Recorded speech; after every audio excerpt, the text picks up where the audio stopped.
Ladies and gentlemen, the captain has turned on the fasten seatbelt sign. If you haven't already done so, please make sure the volume of this podcast is set perfectly to your listening enjoyment. Please take your seat, whether that's on the treadmill, car, sofa, or bed, and buckle in for the last trip. My name is Jamie Beebe, and I'll be your tour guide, recreating someone's last days in paradise. On behalf of myself and everyone behind the scenes, please enjoy the Last Trip podcast. And because nobody likes a long flight to get to where they want to be, let's prepare for takeoff.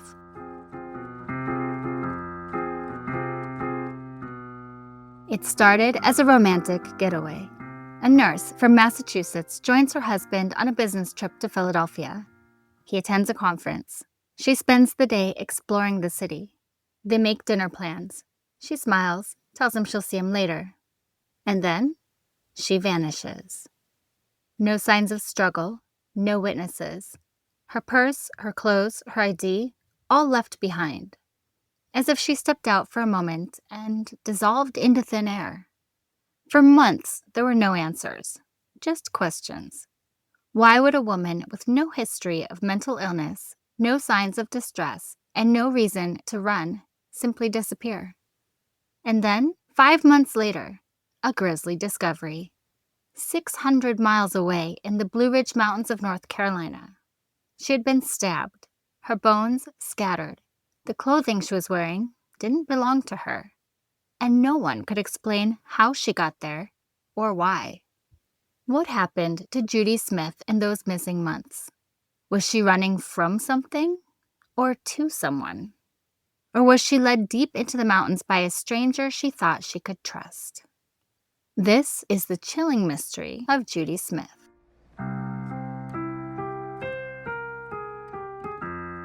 It was the spring of 1997 in Philadelphia. The air was beginning to warm, and the city buzzed with the kind of energy that only April brings. When the sharpness of winter finally softens and the streets come alive again. It was the perfect time for a trip, especially to a city like this. Philadelphia has always been a city of contradictions. History and grit, beauty and decay, revolutionary roots tangled with urban sprawl. In the 90s, it was undergoing a kind of transformation. Cranes pierced the skyline, business was booming, and the downtown area was trying to rebrand itself as more upscale, more tourist-friendly. But beneath the polished image, the city still bore the weight of high crime rates, economic disparity, and neighborhoods divided by deep lines, racial, financial, and historical. Judy and her husband Jeffrey were staying at the DoubleTree Hotel on Broad Street, just south of Philadelphia's iconic City Hall. The DoubleTree was modern, convenient, and known for giving guests warm chocolate chip cookies at check-in. But its location was key. From there, Judy would have easy access to all the must-see spots, by foot, subway, or a short cab ride. The morning after the couple arrived, April 10th, Jeffrey left early to attend the final day of a legal conference. Judy planned to meet him for dinner, but first she was going sightseeing, a perfectly normal plan for someone visiting Philadelphia for the first time. She was outgoing, curious, and thoughtful, the kind of person who would have wanted to make the most of her day. And she had plenty of options. She might have headed east to Independence Mall, where tourists walk in the footsteps of the Founding Fathers, the Liberty Bell, Independence Hall, the National Constitution Center, all iconic American landmarks clustered together in the city's historic heart. Or maybe she ventured to Old City, just beyond the mall, where cobblestone streets wind past colonial homes, hidden gardens, and 18th century taverns. It's the kind of neighborhood where time feels slowed, where every brick has a story. She could have stopped at Reading Terminal Market, a bustling indoor bazaar dating back to the 1890s, full of food vendors, Amish pretzels, and fresh-cut flowers. Or take a walk down South Street, where punk rock shops, vintage boutiques, and tattoo parlors mix with cheesesteak stands and neon dive bars. It was quirky, chaotic, and unmistakably Philly. There was also Rittenhouse Square, a quieter, more elegant part of town, with its tree-lined streets, old money charm, and European-style cafes. It was a peaceful spot for someone looking to spend a few hours reading or people-watching, and Judy loved to read. She was warm, gentle, a caregiver by profession and by nature. She might have found comfort in that kind of place. But the truth is, we don't know exactly where she went. That morning, she left the hotel. She was wearing a red and white striped shirt, tan slacks, and sneakers. She was carrying a red backpack and about $200 in cash. She had no credit cards, no ID, and no luggage. She hadn't brought her prescription medication. She left no note and made no phone calls. According to Jeffrey, she wasn't upset or distracted or out of sorts. She was simply going sightseeing. But she never came back. In 1997, the city was struggling with crime. Philadelphia was still one of the most dangerous large cities in America, with over 400 homicides that year alone. While most violent crime was concentrated in specific neighborhoods, tourists weren't entirely insulated. Muggings, thefts, and attacks could and did happen anywhere. There was a growing problem: police corruption scandals, a general undercurrent of mistrust. And yet, thousands of people visited every week. Families on vacation, couples on weekend getaways, solo travelers, kind of like Judy was that day. It's possible she stopped to help someone. She was a nurse, after all, always inclined to care. It's possible she got lost, took a wrong turn. It's possible she got in a car with someone she shouldn't have. And it's possible she never even made it to any of the places she planned to visit. The Doubletree Hotel sits just a few blocks from the Avenue of the Arts, Philadelphia's cultural corridor, home to theaters, museums, and concert halls. It's a vibrant stretch, but in the 90s, it still bordered areas that could become desolate by mid-morning. Construction zones, alleyways, vacant storefronts, the kind of places where someone could disappear quietly without anyone noticing. Later, a few people claimed to have seen a woman matching Judy's description near Independence Park or in Camden, just across the Delaware River. But none of the sightings were confirmed. And nothing about her disappearance made sense. She had no history of depression or mental illness. She had no reason to run. She was excited about the trip. She had plans. And after she vanished, just silence. No ransom note, no demands, no credit card activity, no sightings, just a missing person report, a baffled husband, and a growing sense of dread. For 5 long months, Philadelphia was the last place Judy Smith had been seen, until her body was found, buried in a shallow grave in the mountains of North Carolina. But before we get deeper into the strange and unsettling discovery of Judy's remains, before we talk about the clues or the questions that still haunt this case, we need to take a step back. Because Judy Smith wasn't just a headline or a woman who vanished on vacation. She was a mother, a nurse, a newlywed. She had a full life back in Massachusetts with people who loved her deeply, and a reputation for kindness that followed her everywhere she went. To understand the weight of her disappearance and the senselessness of what happened, we have to understand who she was. This is Judy Smith before she became a mystery.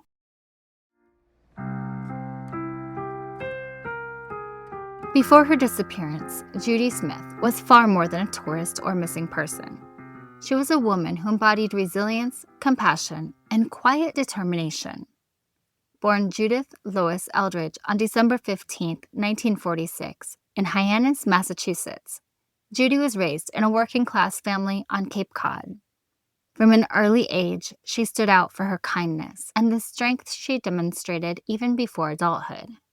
Her life would include its share of hardships. 2 early marriages, each ending in divorce, left her a single mother of 2, Craig and Amy, from her second marriage. But adversity only fueled Judy's quiet resolve.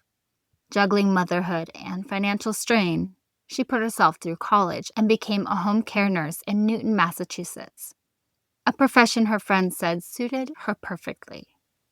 She cared deeply, including for one patient recovering from throat surgery in the mid-1980s, whose son, Jeffrey Smith, she would meet and eventually marry.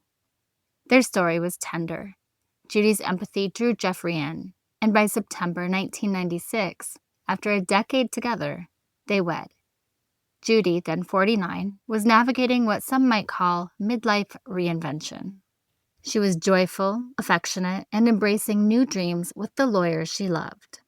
Their Massachusetts home was warm and cozy. She was a devoted wife and proud mother, deeply connected to her family. Those who knew her described Judy as kind-hearted, dependable, and street-smart, someone who would readily step in to help strangers.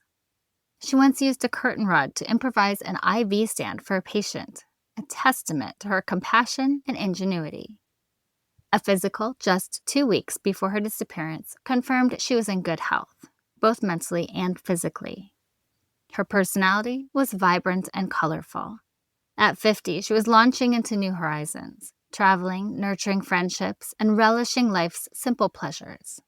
She adored her children, found joy in her work, and valued genuineness over pretense. She was the kind of woman who lit up a room quietly, with warmth, not flash.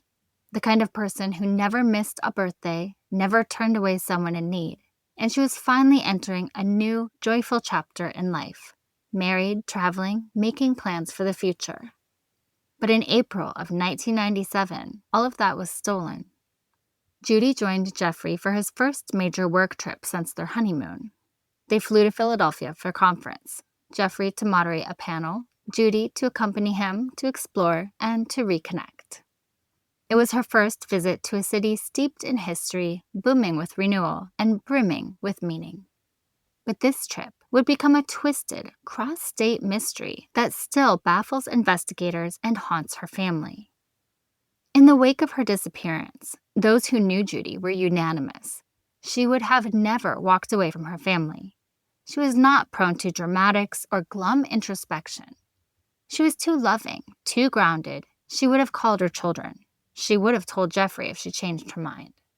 Yet, as hours bled into days and weeks into months, her absence was more than a mystery. It was a wound in the hearts of those she loved. Jeffrey fought tirelessly, contacting police, distributing flyers, and sharing Judy's story far and wide. Until 5 months later, when Judy's bones were found in a forest 600 miles away. What happened in those missing days? Where did Judy go? And how did she end up in a shallow grave in a place she had no known reason to be? Let's retrace the timeline from when she embarked on her last trip to the day her bones were found.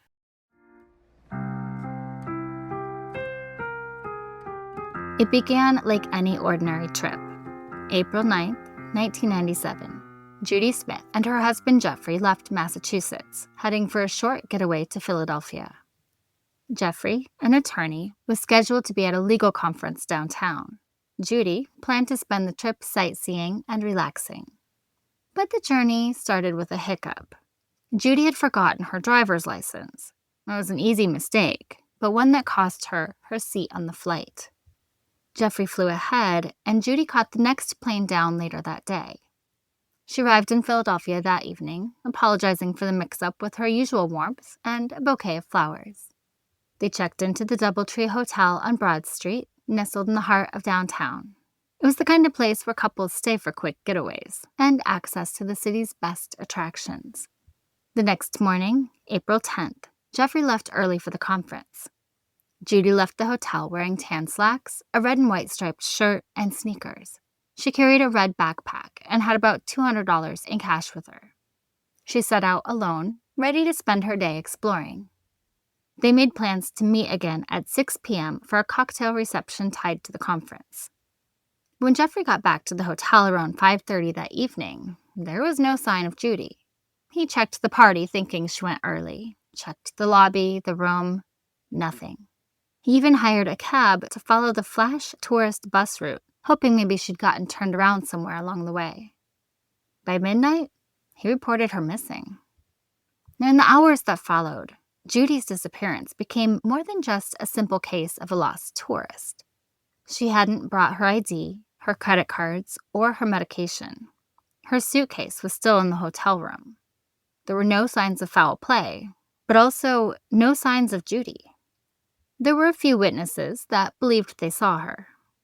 A desk clerk at the DoubleTree confirmed the last moments she was seen alive.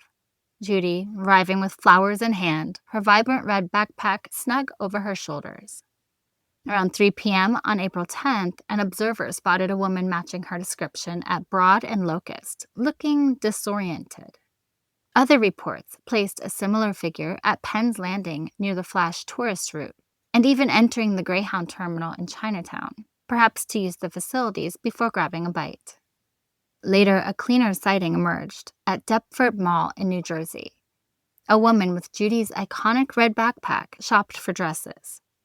She reportedly mentioned shopping for her daughter, a detail her family confirmed was entirely in line with Judy's character. But with so many sightings came uncertainty. A homeless man, upon seeing Judy's photo, swore she was the woman who had slept beside him on a bench on April 15th. But investigators cautioned that Philly did have a local homeless woman bearing a striking resemblance. Jeffrey threw himself into the search. He printed and handed out more than 9,000 flyers, hired private investigators, and called every hospital in the area. But there were no substantiated leads to follow up on. And as the weeks passed, her trail grew cold. Until 5 months later, when the silence was shattered. On September 7th, 1997, in the Pisgah National Forest, just outside Asheville, North Carolina, a father and son were out hunting near the Stony Fork picnic area. The woods were dense, peaceful, quiet, until they stumbled on a shallow grave. Human remains, bones, partially buried and scattered by animals. Alongside the remains were thermal underwear, jeans, and hiking boots, a blue and black backpack, expensive sunglasses. And Judy's family didn't recognize any of those things. But her wedding ring was still on her hand. Her money, $167 in cash, was in the backpack. So robbery wasn't the motive. The bones bore telltale signs of violence. Stab wounds, including punctures in her bra consistent with a knife attack. Dental records soon confirmed what investigators feared. It was Judy Smith. She had somehow traveled or been taken 600 miles from where she was last seen. Investigators in Asheville were stunned. They had no reports of a missing tourist from Philadelphia, until one doctor recognized Judy's face from a flyer he'd seen months earlier and contacted police in Philadelphia, and that's when the connection was made. But it raised more questions than it answered. And that's when witnesses started coming forward in Asheville, piecing together a startling picture of Judy's movements. A clerk at a tourist shop recalled with clarity, saying the woman was very alert, very pleasant. She even mentioned her husband was in Philadelphia at a convention. Details lined up too neatly to dismiss. Nearby at the Biltmore Estate souvenir shop, another worker recalled chatting with a Judy from Boston, and the names matched. Most vivid were the campground sightings. A woman who matched Judy's description was in a gray sedan packed with bags, and she asked if she could sleep in her car. Diane Cronwell, owner of Cronwell's Deli, later recalled Judy purchasing $30 worth of sandwiches and a toy truck before driving off. She seemed calm, normal, not distressed, not panicked, not like a woman on the run. Detective Sam Constance, who took over the case, called these sightings credible. He believed Judy arrived in Asheville on her own, alive and moving freely in that remote landscape. And yet weeks or perhaps days later, she was dead in the woods. To this day, no one knows how she got there. No one knows if she traveled willingly or if someone led her there. No one knows what happened in those missing months, or how a 50-year-old nurse from Massachusetts ended up buried in a remote North Carolina forest. Theories have swirled. Some have suggested she left voluntarily. Others believe she may have been abducted. A few even wondered if she met someone along the way, maybe someone she trusted. There was even speculation about serial killer Gary Michael Hilton, who was active in the region and left his victims in a similar wooded area. But no connection has ever been proven. So Judy's story remains one of the most unsettling travel mysteries in modern memory. She was just supposed to visit Philadelphia for a weekend. Now, adding to the mystery, when her remains were uncovered near Stony Fork, they were accompanied by unsettling clues. She wore jeans, thermal underwear, and hiking boots, but they didn't belong to her. A blue vinyl backpack, not her trademark red one, was found stuffed with winter clothes and $80. Nearby lay another shirt containing $87, and her wedding ring was still on her finger. And that pair of expensive sunglasses were not hers, which hinted that a second party had been involved, although it was not robbery that had sealed her fate. So now we've gone through the timeline of her disappearance, the fleeting glimpses of Judy, her steps through Philadelphia and Asheville, a woman on the move, yet tragically lost. Those witness accounts paint a haunting image, a caring, alert woman wandering far from home. But why? Now it's time to peer deeper into the forensic truths her remains revealed and the shadowy profiles of those who may have crossed her path.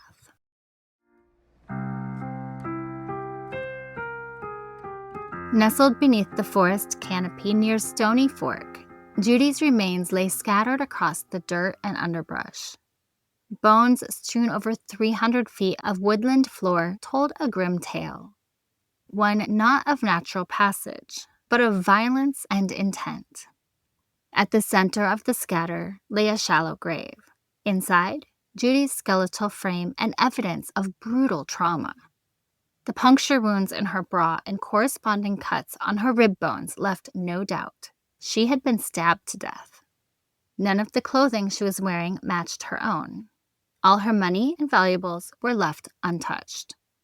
When dental records and the distinctive arthritis in her knee matched, investigators confirmed the remains were indeed Judy's, no question. To forensic experts, she was a victim. She had bled to death, buried hastily, but with care to conceal the body. Her possessions, money, jewelry, wedding ring, suggested the killer wasn't after her wallet, but rather this was personal. In the dark weave of Judy's final hours, a handful of shady figures emerged. Some within police files, others whispered in forums. First up, well, it's always the husband. Or is it? Philadelphia police briefly considered Jeffrey a person of interest, which is standard procedure when a spouse reports a partner missing. But Jeffrey's health, being morbidly obese, severely limited his mobility, and his unwavering cooperation, including distributing thousands of flyers and offering leads to investigators, led authorities to rule him out. Next, Gary Michael Hilton, the National Forest killer. Hilton emerged as a shadowy suspect, known for stalking hikers in national forests and leaving bodies in eerily similar environments. His signature style, isolating victims in remote woodlands and leaving personal belongings undisturbed, mirrored Judy's fate. He was active in the region and caught later in the early 2000s committing similar crimes. Yet there was no direct evidence, and authorities have never charged him in her death. Now, internet sleuths have hypothesized others, people known for violent crimes in Asheville, or unknown opportunists lurking near trailheads, murdered Judy. But none of these have yielded credible leads or forensic connections. The clues we're left with are like pieces to a puzzle that just don't go together. Judy had 2 backpacks, the red one in Philadelphia, a blue one in Asheville. One belonged to her, the other to someone else. She was fully equipped for hiking in the forest, boots, thermal underwear, despite never mentioning a trek into the mountains to anyone at home. Her cash and ring left intact suggests she knew or trusted who she was with. This wasn't a robbery. It was something far more sinister. This was personal, targeted, perhaps a betrayal. The case remains a knotted web of conflicting truths. Judy was seen moving freely in Asheville, yet within days or weeks, she was brutally murdered in isolation. Was she murdered by someone she met willingly, a travel companion, a stranger she trusted? Theories swirl: shady locals, serial predators, even deep despair. But in every hypothesis, the cold fact remains. Judy's death was no accident. It was calculated. And the killer left no trail, only a silent forest and unanswered questions. The eyewitness reports left us with an image of Judy, sometimes disoriented in Philadelphia, other times intentionally embracing Asheville. But the forensic evidence from that funeral pyre of a forest and the chilling clues at the scene reveal a darker truth. Let's explore how this might have happened. Theory number 1, a voluntary journey gone wrong. Detective Sam Constance, leading the North Carolina investigation, believed Judy traveled to Asheville on her own, wearing hiking boots, jeans, and thermal underwear, and carrying a blue and black backpack that wasn't hers. She was seen at campground entrances, buying sandwiches and a toy truck, chatting politely, very alert, very pleasant, and even mentioning her husband's convention in Philadelphia. But her friend Carolyn Dickey hinted at tension at home, saying the marriage was very tenuous, that something might have happened that triggered her to want some time away. Could Judy have taken a spontaneous, secret retreat only to wander into danger? A second theory was meeting up with someone intentionally, either a stranger or a confidant.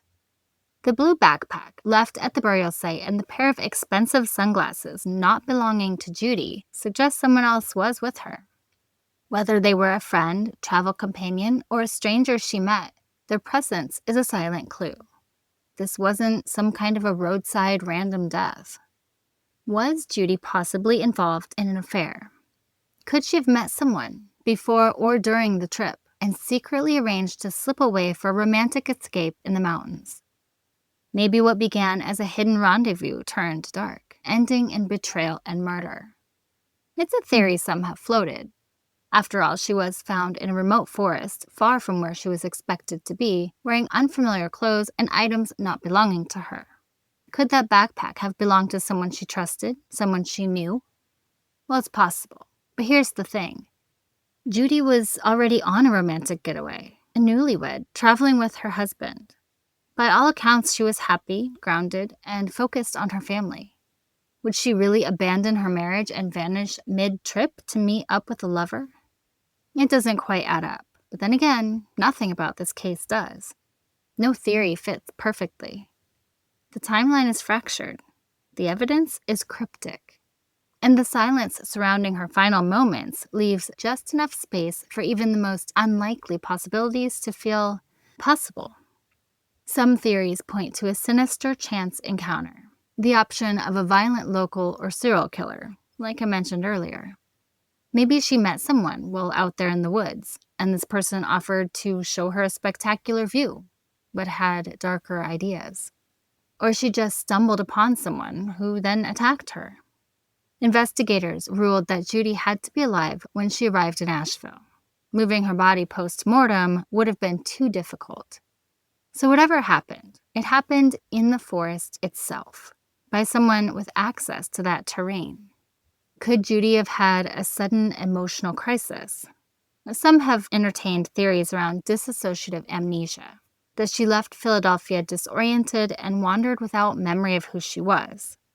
But her normal, confident demeanor in Asheville and no history of mental illness make that highly unlikely. And in very rare circles, some speculate the body wasn't Judy at all. But forensic checks, dental records, arthritic knee, wedding ring, did confirm the identity. Unless there's an even deeper puzzle, the evidence strongly supports that the forest was Judy's final resting place. The question is, what clues do we need to fill in to solve the mystery of Judy Smith? The identity of the owner of the sunglasses and blue backpack could link directly to the killer. Any travel records, bus or flight logs showing Judy leaving Philadelphia soon after she disappeared that could prove deliberate intent. DNA or forensic links to serial killer Gary Hilton or other local suspects. It's possible that her remains, the backpack or the sunglasses, could link to a criminal profile. But so far, those questions have not been answered. The case continues because it defies easy explanation. No robbery, no final goodbye, just a confident woman, a sudden and silent reorientation to new clothes and a new life, followed by a violent, unclaimed end. In those North Carolina woods, so far from home, Judy's red backpack was lost. Her voice, too, and the person who silenced it remains unknown. But the trail isn't completely cold. In fact, as the case enters its third decade, New perspectives and overlooked details are breathing fresh life into the search. Over the years, investigators have preserved evidence from the forest: the backpack, sunglasses, and clothing, but not always under modern standards. With today's more advanced forensic techniques, that evidence is due for reevaluation. DNA, touch samples, and trace fibers might yet yield a match. Detectives have begun repackaging and resubmitting samples, hoping newer methods can pull fresh leads from cold evidence. And some leads from Asheville are resurfacing as stronger than we once thought. The souvenir shop clerk said Judy was pleasant, identifying herself from Boston with her husband in Philadelphia, and says she just decided to head to Asheville. The Biltmore State employee and campground owners described Judy driving up in a gray sedan filled with boxes, purchasing a toy truck and sandwiches, asking to sleep in her car. Evidence of a mind in motion, not flight. And while we're on that topic, what happened to the car? A clerk's recollection that Judy applied for a job in April has prompted investigators to check employment records and cross-reference local hiring logs in hopes of identifying the dates she was in town. And what about Judy's forgotten ID? Her missing driver's license that forced her to return home before flying later with her husband. Could that have been deliberate? An opportunity to travel separately, untracked? Redditor sleuths noted what might have been horsehair on her garments, raising the question, was her companion connected to equestrian activities? Judy did have prior ties to the thoroughbred circuit, so could that be a clue? How and when this case will be solved is not known, but enthusiasts on Reddit, web sleuths, and true crime forums have dug deeper than ever, highlighting leaky details like her possible job application, the gray sedan, and jockeying through bus or Appalachian Trail routes. Some even organized billboard efforts and local askings, helping the county reopen calls for witnesses. Because someone out there knows what happened to Judy, and it's just a matter of time before we all know.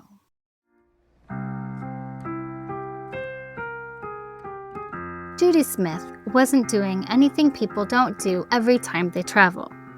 She was sightseeing, exploring, maybe grabbing a sandwich or shopping for her kids. She had plans to reconnect with her husband that evening. This wasn't a solo backpacking trip through an unknown jungle. This was Philadelphia. Then, somehow, Asheville. But somewhere in there, something went horribly wrong. And that's what makes her story so deeply unsettling, because it's easy to believe we'll recognize danger when it shows up, that we'll feel it in our gut, that it'll wear the face of a monster. But Judy's case reminds us, danger doesn't always show up in a mask. Sometimes it looks like a stranger who seems kind, or a trail that looks well-traveled, or a town that seems too small for something bad to happen. Judy's story isn't just about mystery, it's about vulnerability. And the hard truth is, many of us could find ourselves in a moment just like hers. So what can we learn? Judy was a nurse, a mother, a woman who'd seen a lot of life. But even people with strong instincts can find themselves caught off guard, especially when routines are disrupted. She was alone for part of her trip, without her ID or phone because this was 1997. One key takeaway: even the most innocent detour can shift the narrative of a trip. So always let someone know your real-time plans, whether it's a partner, a friend, or heck, even a note left behind. Give your route a trail, not just a destination, but a timeline. Communication, especially when traveling solo or out on your own for the day, is a lifeline. Judy's whereabouts went dark on April 10th. No phone call, no credit card use, no note. It was as if she vanished into the fog. And that void, those silent hours, made it nearly impossible for investigators to piece together her final days. Now, today, there are a lot more tools we can use. Location sharing, safety check-in apps. Even something as simple as texting, "Made it to the mall, heading to lunch now." It sounds small, but it gives your story a timestamp, a heartbeat. And Judy's original trip had a glitch. She forgot her ID and missed the flight. That wasn't necessarily a red flag on its own, but it left her vulnerable. Her movements, especially early on, weren't as traceable. And by the time she was spotted again, if those sightings were really her, she seemed to be traveling with unfamiliar gear and possibly an unfamiliar companion. One of the smartest things we can do when traveling is to create redundancies, like backup cash in a separate pocket, a copy of your ID stored online, a rideshare app already downloaded, even a designated meeting point in case your phone dies or you get separated. Now, these small choices aren't about fear, they're about agency. Although we can't track how Judy got to Asheville, North Carolina, that is where she died, stabbed and buried in the woods miles from the nearest road. Natural beauty doesn't cancel out danger. In fact, it can disguise it. So before visiting a new area, especially if you plan to hike or explore beyond the city center, check the local safety tips. What's the cell service like? Are there well-lit areas after dark? Have there been recent assaults or missing persons in the area? This research doesn't take long, but it gives you the advantage of awareness. Because there's a difference between being scared and being prepared. Judy was doing what many of us do, blending into her surroundings, engaging with shopkeepers, asking about local attractions. But somewhere in those moments, something shifted. Maybe someone noticed her, or followed her, or built just enough trust to convince her to let her guard down. No one wants to live in fear, but we owe it to ourselves to listen to the little voices that tell us when something's off. That the trail feels too empty, that the new friend is too eager, that someone is watching us a little too long in the parking lot and needs to be taken seriously. Judy's story is a tragedy, but it's also a reminder that every time we step into the unknown, we're writing a story we hope will be told with joy, not mystery. So pack the bag, buy the ticket, wander the streets of unfamiliar cities, but also create a safety net. Mark your path. Share your plans. Give the people who love you something to hold on to in case something goes wrong. Judy should have come home from that trip. And maybe these lessons will help someone else make it back from theirs.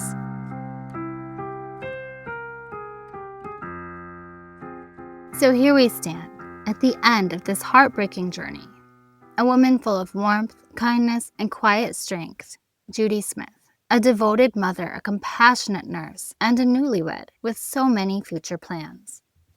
She wore a striped shirt, tan slacks, sneakers, and carried a red backpack when she set out on that April morning in 1997. She was a woman who left behind a circle of loved ones and 1,000 unanswered questions. But Judy's story doesn't end in the wilderness of Pisgah National Forest. It lives on in her memory and her family's undying commitment to find the truth. In each new lead, each retested fiber, each advocate raising her name. If you were in Philadelphia on April 10, 1997, or Asheville in the weeks that followed, if you remember a woman named Judy wandering through Independence Mall, or a Judy from Boston in North Carolina, please speak up. Any detail, no matter how small, could be the thread that finally ties together a tapestry of mystery and leads us to real answers. If you're listening and you believe you know something, please contact the Buncombe County Sheriff's Department at 828-250-6670. Let's stand with Judy's loved ones, not just in sorrow, but in action, in closeness, though we never met her, in hope, though her case is cold, in belief, though answers are few. Because sometimes it's the quietest stories, the ones that begin in broad daylight and end in silence, that demand our loudest voices. Judy, we remember you. Your smile, your courage, your red backpack, and the life you brought into every room. We're still listening. We haven't stopped looking for answers, and we won't. Remember, the smallest clue can change everything.